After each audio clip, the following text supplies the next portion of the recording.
This morning I'm going to talk to you about a particularly virulent and dangerous form of divine madness, which is called falling in love. Which is, from a practical point of view, one of the most insane things you can do, or that can happen to you. Because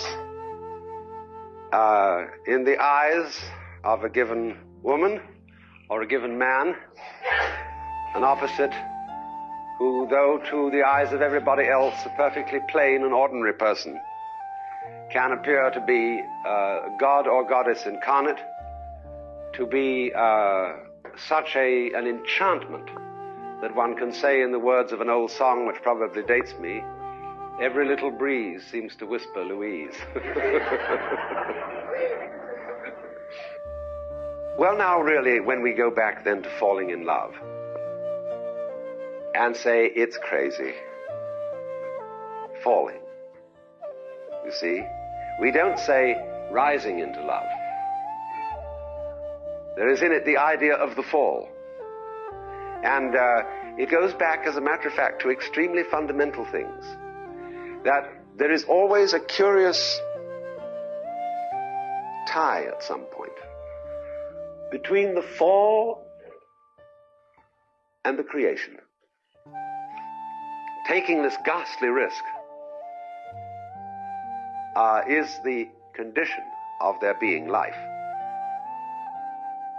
You see, for all, life is an act of faith and an act of gamble.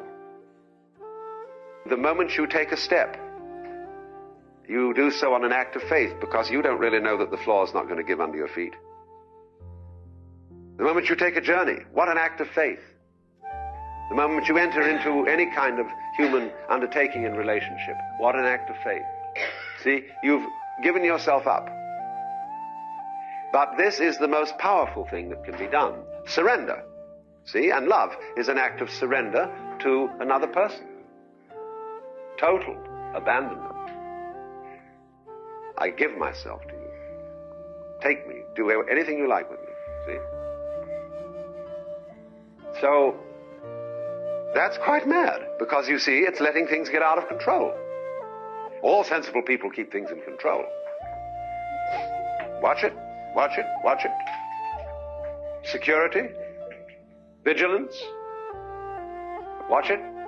Police, watch it. Guards, watch it. Who's going to watch the guards? So, actually, therefore, because of wisdom, what is really sensible is to let go, is to commit oneself, to give oneself up, and that's quite mad.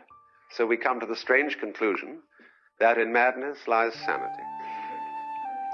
And this is an extraordinarily disruptive experience, a subversive experience in the conduct of human affairs. Because you never know when it will strike, or for what reason. It's something like contracting a very chronic disease once you get into it.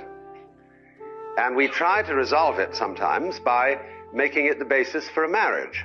We have arrived at the idea of the romantic marriage, in which the two trends are misallied, to say the very least.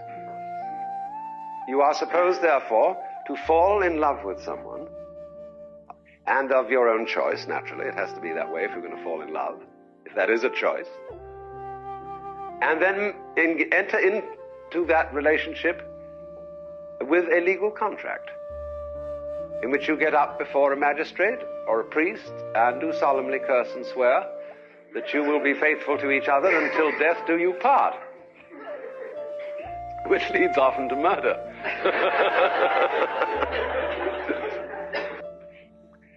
And while there are indeed many legally married couples who have a very, very happy alliance that goes on all their lives, and we don't hear about them because good news is never news. It's only the unhappy couples who make the newspapers. And there are enormous numbers of them, but they are mainly, I think, people who are lucky. There is no way of making a marriage work so far as I know. Because every attempt to make a marriage work is secretly, within the breast of each partner, builds up hostility.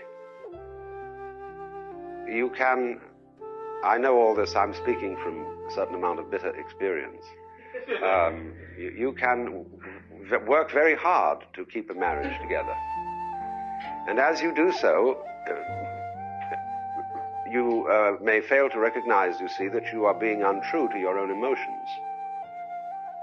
And you think, well, I must control my emotions for the sake of children, for the sake of society, for the sake of everything like that. And so you work and work, and one of the ways of working is to try to convince yourself that you're in love. And you go through the pretenses of love. You hypnotize yourself with loving language towards your partner. You go out of your way. You make little lists to remember attentions you must pay. You keep a diary in which you remember your wedding anniversary, because you're very liable to forget it. And all these things. And you really work it. Now, the more you work it, the more you're building up promises and expectations for something that you are probably not going to come through with at the level of deep feeling. And everyone is well aware of that. Is a Hintergedanke. You know it in the back of your mind. And so you build yourself increasingly into a wall-to-wall trap. And so the mutual hostility grows worse and worse and worse, so that one psychologist was recently known to ask a patient, with whom are you in love against? And so this fantastically mad experience is denied, swept under the rug, and strangled. What should one do? Well, as I've often said, I'm not a preacher, and therefore I don't know what you should do. But I would like to make some reflections on this particular form of madness. Falling in love is a thing that strikes like lightning and is therefore extremely analogous to the mystical vision. We don't know how really people attain the mystical vision. There is not as yet a very clear rationale as to how it happens, because we do know that it is opened to many people who never did anything to look for it. Many people, especially in adolescence, have had the mystical vision all of a sudden without the slightest warning and with no previous interest in that kind of thing. On the other hand, many people who have practiced yoga or Zen disciplines or what you will for years and years and years have never seen it.